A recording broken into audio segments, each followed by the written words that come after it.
మీలో ఏలినాటి శని నడుస్తుంటే మీరు ఖచ్చితంగా ఈ వీడియో చూడాల్సిందే. చాలామందికి ఏలినాటి శని అనగానే ఎక్కడో తెలియని ఒక భయం అనేది ఉంటుంది కదా. ఏలినాటి శని అంటే 7.5 సంవత్సరాలు. అది మొదలైందంటే ఇక 7.5 సంవత్సరాల వరకు మన లైఫ్లో ఇంకా ఏం చేయలేమా?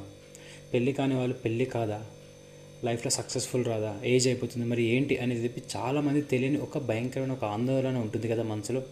కానీ మీకు ఈ ఏలినాటి శని గురించి కొన్ని మిస్కన్సెప్షన్స్ చెప్తాను నేను. బేసికల్గా ఏలినాటి శని అంటే ఏం లేదు.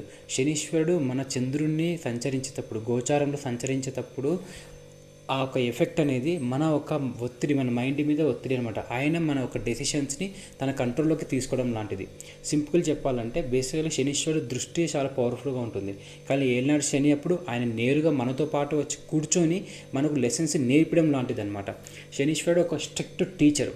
సో కాబట్టి వెరీ ఇంపార్టెంట్. అందుకే భయపడతారు. ఎలా స్ట్రిక్ట్ అంటే ఆయన, మీరు అతని కోరుకున్న నాకు వరం కావాలి, నాకు ఇది కావాలని మీరు శనీశ్వరుని అడిగితే డెఫినెట్గా మీ కోరికలు నెరవేర్చాడు. శనీశ్వరుని కావాల్సింది ఒకటే, నువ్వు నీ కోరిక నువ్వే కోరుకో, దానికి నువ్వే ఒక ప్రయత్నం చెయ్యి, ఖచ్చితంగా ఆ కోరికని నెరవేర్చడానికి ప్రయత్నిస్తాను అని చెప్తారు శనీశ్వరుడు. అందుకే వెరీ ఇంపార్టెంట్ డిసిప్లిన్. సో ఇంకా ఏలినాటి శనిలో చాలామంది డిసిప్లిన్ నేర్చుకుంటారు.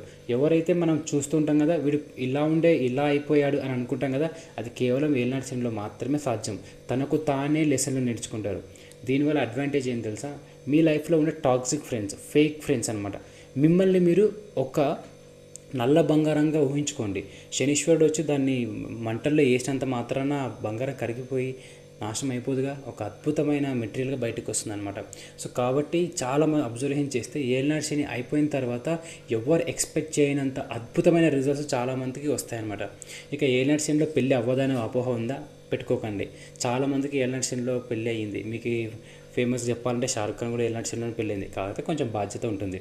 ఇక ఏలినాటి శనిలో డబ్బు సంపాదించలేమంటారా? Very very famous person Mukesh Ambani గారు ఏలినాటి శనిలోనే బిల్లియనీర్ అయ్యారు. సో ఇలా చూసుకుంటే ఎక్కడో మిస్కన్సెప్షన్ ఉంది కదా. సో కాబట్టి చార్ట్లో చూసి అసలు ఏలినాటి శని నిజంగా ఏం చేస్తుంది అని తెలుసుకోకుండా గుడ్డిగా ఏలినాటి శని అంటే భయపడిపోయి ఏదేదో చేసేసుకున్నంత మాత్రాన కాదు, మీరు చేసే ప్రతి రెమెడీ భక్తితో చేస్తే పర్ఫెక్ట్గా మీకు అన్ని లైఫ్లో జరుగుతాయి. మరో వీడియోతో మళ్ళీ కలుద్దాం. బాయ్.